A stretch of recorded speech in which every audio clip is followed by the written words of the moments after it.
Assalamualaikum warahmatullahi wabarakatuh. Pertemuan daring hari ini yaitu tentang mata kuliah etika profesi. Kita akan membahas etika e-commerce. Pada pertemuan tatap muka lalu kita membahas etika bisnis, ya, prinsip-prinsip bisnis secara umum, prinsip-prinsip etikanya. Hari ini kita akan membahas etika e-commerce, ya. Mungkin di era sekarang, yaitu era ketika kita masuk pintu gerbang revolusi industri 4.0, transaksi tidak terlepas dari e-commerce, ya. Generasi-generasi milenial sekarang banyak mengurangi transaksi yang bersifat non virtual, ya. Mereka lebih menyukai berbelanja secara online. Maka dari itu, apa sih sebetulnya definisi e-commerce, ya? Kalau kita lihat definisinya, e-commerce adalah suatu proses transaksi yang dilakukan oleh pembeli dan penjual melalui media internet. Dampak positifnya adalah e-commerce itu yang pertama, proses transaksi yang efektif dan efisien. Ya, kenapa orang-orang zaman modern sekarang itu lebih menyukai pembelian online? Karena yang pertama adalah praktis, ya. Kita tidak usah mengeluarkan biaya untuk pergi ke suatu toko. Belum tentu di tokonya juga ada barangnya, ya. Sehingga di sini agak irit dengan biaya transportasi, ya. Terus kemudian juga efektif. Dalam hal efektif ini adalah kita lebih mudah mencari katalog-katalog produk maupun harganya. Bahkan kita bisa membandingkan harga antara produk yang satu dengan produk yang lainnya. Beda kalau kita datang ke supermarket atau toko, tentu karena di situ ada jarak, ya. Bisa jadi antara toko satu dengan toko yang lain jaraknya jauh, ya. Maka dari itu Anda malas untuk membandingkan harga tersebut. Tapi dengan adanya e-commerce ini, Anda bisa menjelajah di dunia maya, melihat referensi produk dan komparatif dengan produk lainnya. Selanjutnya adalah mencakup transaksi secara global. Ya, jelas, ya, karena internet itu adalah bersifat borderless, yaitu tanpa batas, maka kita bisa berbelanja kemanapun di dunia ini, ya. Orang di dunia juga bisa berbelanja masuk ke Indonesia, ya. Transaksi secara global, ya. Terus kemudian mudah mengupdate data, ya.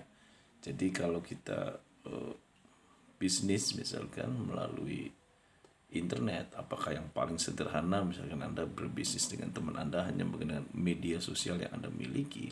Ketika Anda salah memasang harga, dengan cepatnya Anda bisa mengupdate kesalahan tersebut. Atau salah Anda membuat iklan misalkan, Anda dengan cepat mengupdate ini, karena bersifat update, ya, harus sangat cepat sekali, sangat mudah sekali untuk mengubahnya.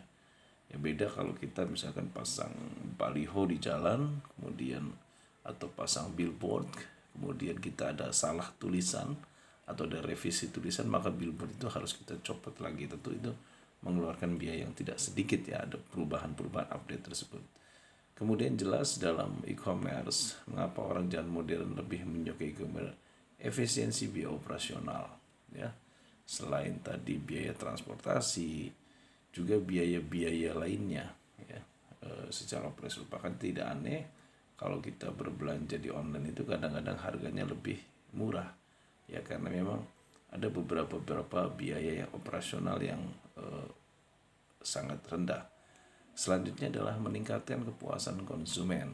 Jadi kenapa masyarakat sekarang itu butuh kepraktisan, ya.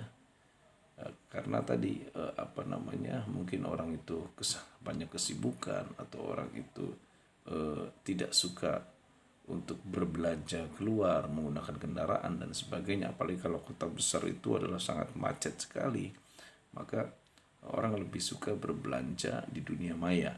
Maka ini adalah bisa meningkatkan kepuasan, terutama pelayanan cepat dan murah. Walaupun memang ada beberapa kendala-kendala e-commerce ini, misalkan kendala delivery, ketidaksesuaian barang dan sebagainya, tentu masih ada banyak kelemahannya. Oke.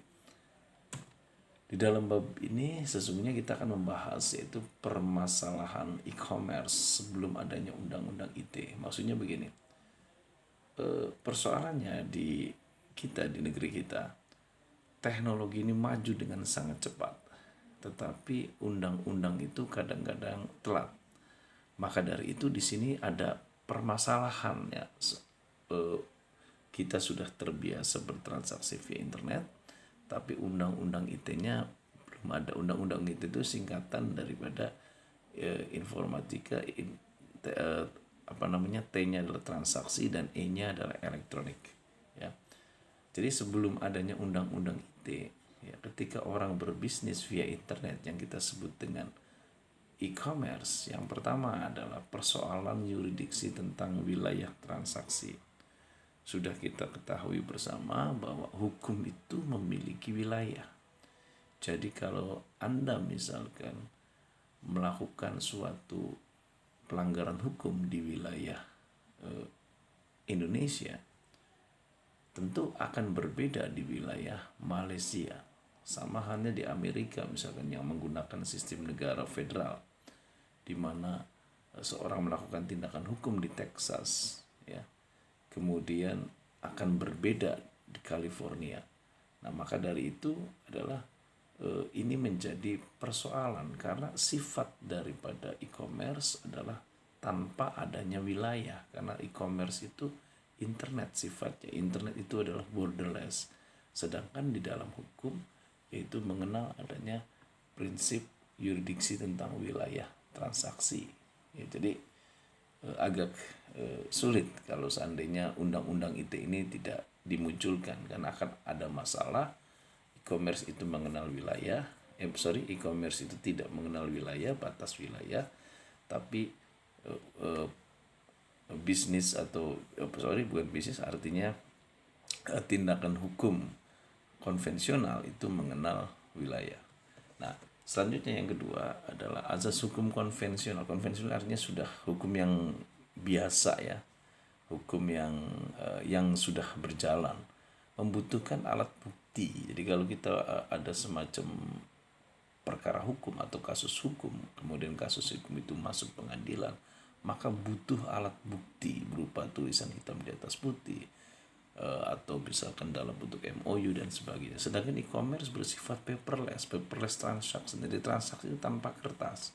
Nah, dulu sebelum ada undang-undang ITE ini menjadi masalah. Misal begini, Anda hutang piutang di WA, bahwa saya akan hutang pada Anda sekian, perjanjiannya di WA, ya, WhatsApp misalkan. Nah, di situ dulu sebelum ada undang-undang ITE, bukti itu tidak bisa dijadikan bukti hukum, karena hukum konvensional harus bergunakan bukti-bukti secara fisik, bukan bukti virtual.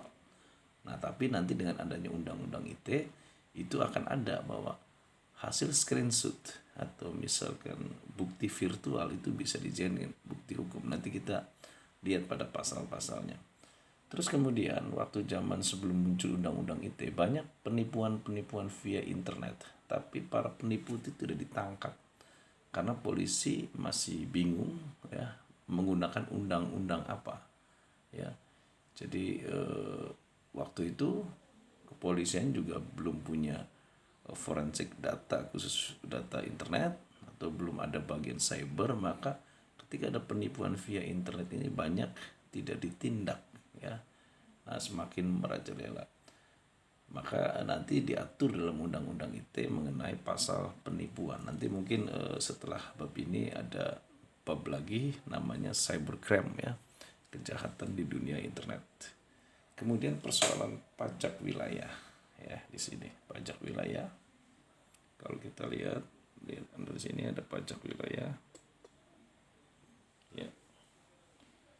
Hukum perpajakan konvensional, hukum yang ada, pajak itu memiliki wilayah. Contoh misalkan pajak itu biasanya dikeluarkan oleh desa, misalkan ada, ya, kemudian oleh bupati atau wali kota, atau oleh gubernur, atau oleh presiden, dalam ini adalah pemerintah pusat.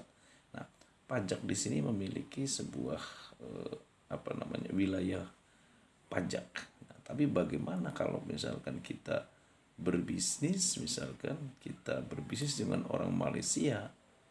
Nah, pajaknya apa? Pajak Malaysia, sistem Malaysia atau pajak sistem Indonesia.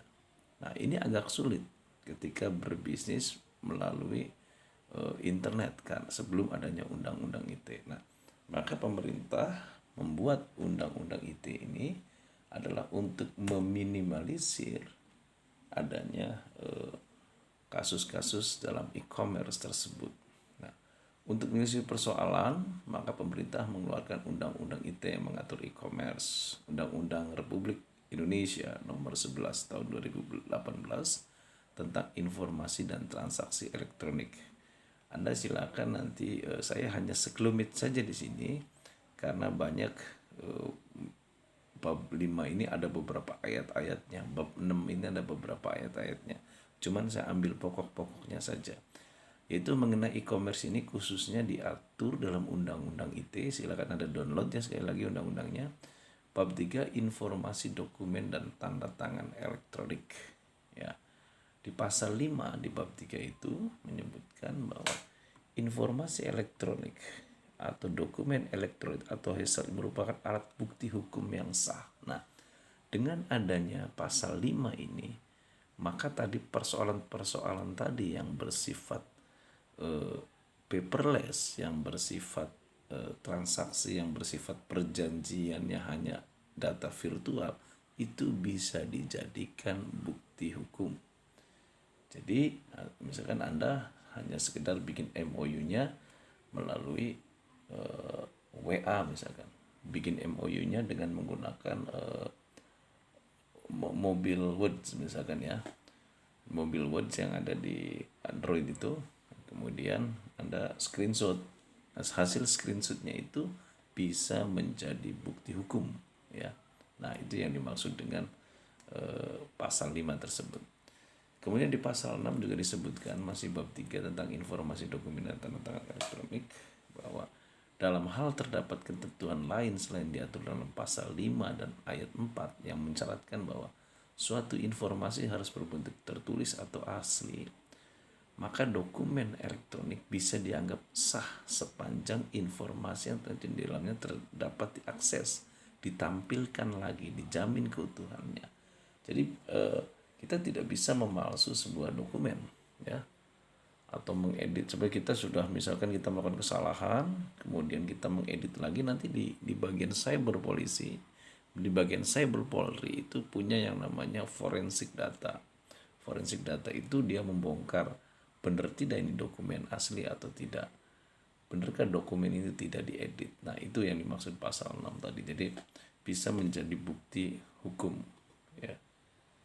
Selanjutnya adalah mengenai transaksi elektronik. Jadi transaksi elektronik itu dalam pasal 17 itu diatur mengenai penyelenggaraan transaksi elektronik dapat dilakukan dalam lingkup publik atau privat. Jadi transaksi elektronik itu bisa antar pribadi ya, bisa dalam lingkup publik ya, bisa antar perusahaan dan sebagainya. Jadi transaksi elektronik itu lebih luas. Pasal 19, para pihak yang melakukan transaksi harus menggunakan sistem elektronik yang disepakati. Jadi kita kalau misalkan melakukan MOU, apa nih aplikasi yang kita gunakan? Jadi harus disepakati dulu antar kedua belah pihak tersebut. Nah, itu yang jadi di dalam e-commerce itu, dalam undang-undang ITE silakan Anda download ya, mengenai bab 3 ya, dengan bab 5 mengenai jadi bab 3 itu Anda baca semua, itu panjang semua itu tulisannya di sana, di download Anda bisa, yaitu mengenai bab informasi tentang dokumen dan tanda tangan elektronik dan bab 5 tentang transaksi elektronik ya. Mungkin sampai di sini dulu mata kuliah daring hari ini, yaitu mengenai etika menggunakan e-commerce. Jadi saya harapkan sekali lagi Anda tolong download mengenai undang-undang ITE. Nanti minggu depan kita akan bahas mengenai cybercrime, yaitu kejahatan-kejahatan di bidang yang kejahatan yang menggunakan teknologi internet ya. Nah, di situ juga supaya kita panduan apa yang dimaksud dengan penipuan, apa yang dimaksud dengan pertas, apa yang dimaksud dengan eh, ujaran kebencian, fitnah dan sebagainya, hoax dan sebagainya. Nanti kita bahas di dalam cybercrime. Nah, di cybercrime itu nanti banyak muncul pasal-pasal dalam undang-undang elektronik tersebut. Sampai di sini dulu. Wabillahi taufik wa hidayah. Wassalamualaikum warahmatullahi wabarakatuh.